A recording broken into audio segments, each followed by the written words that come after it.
Around the world, we see this phenomenon of net zero and the accounting for renewable energy that doesn't really align with the actual goal. The goal is to eliminate carbon from our electricity mix altogether. Yeah, I'm Steve Hoy. I'm the CEO and co-founder of Emission. We're a software company developing traceability software for hourly matching of electricity generation with consumption.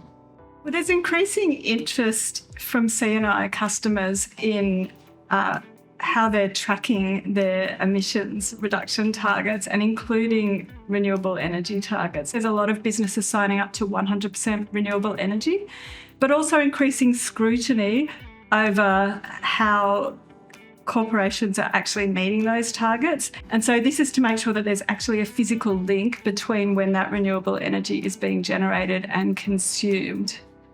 Our company, Emission, is developing a product called PowerTracer. And PowerTracer is an hourly matching software product. Its purpose is to identify the source of energy for customers by matching when generation is happening with their actual consumption in the same hour. The goal of the program is to eliminate fossil fuels and carbon from the electricity mix. But what we've done with these certification programs is essentially enable a concept called net zero, right? Where people take an annual match of their consumption against, say, a PPA contract they have with, let's say, a solar farm.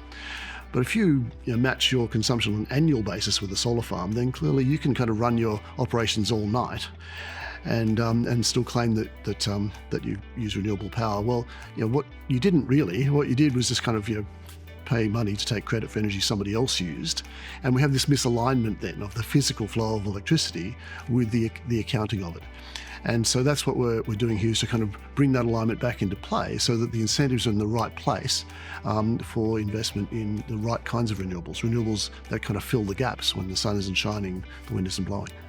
So there's 3 parts to the research. The first part, we did quite diverse stakeholder engagement, and we're really trying to, understand the landscape, particularly in Australia, and for this type of contracting and how much interest there is from stakeholders in having time matching within a PPA, and also views on time matching as a requirement under the new Renewable Energy Guarantee of Origin certification scheme. And from that, we got a better picture of what the opportunities are and the barriers for this kind of scheme, and how it might evolve in the future.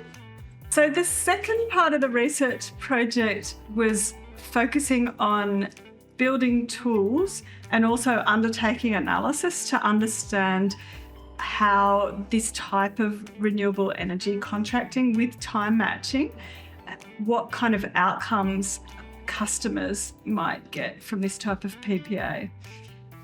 And so the third part of the research project is really addressing that question of, does this type of contracting in fact drive investment in clean firming, what are the, are there any additional costs, or what are the additional costs associated with that? Well, the key thing is that we're seeing the emergence of global markets that require hourly matching of renewable energy with consumption in order to be certified. So the green fuels industry, green hydrogen, ammonia, and other eco-fuels are already being legislated around the world as requiring an hourly match for renewable energy for the production of, let's say, hydrogen.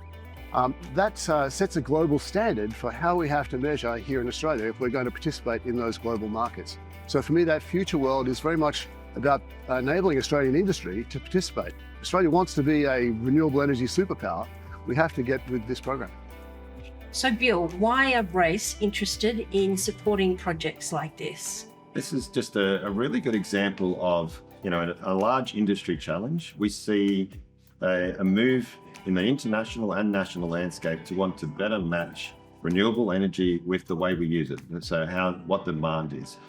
This is a project that is bringing forth industry partners with innovative technologies and tools to look at that problem, linking them with our researchers to really look in depth and understand how we can do this most cost effectively and how we can help C&I customers to get good solutions, cost-effective solutions that are not greenwash, that are providing real-world, well-certified emission reductions, for their businesses.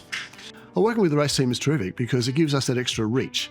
So, originally as we initiated the project, this gave us access to university researchers, really smart people at UNSW and Curtin University, to work together on defining the problem and then going towards a solution of which we can take advantage.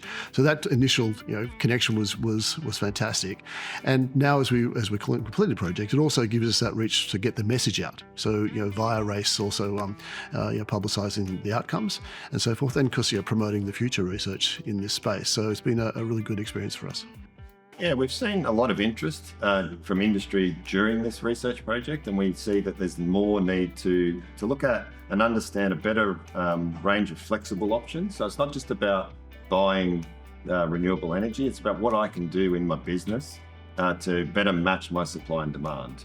So we see the need to explore that further, to build on the excellent research that was done in stage one, but to look at and understand across a range of customers their ability to both procure certified emission reductions, but to look at flexible demand in their own businesses and what that might do to get them towards a better 24/7 outcome.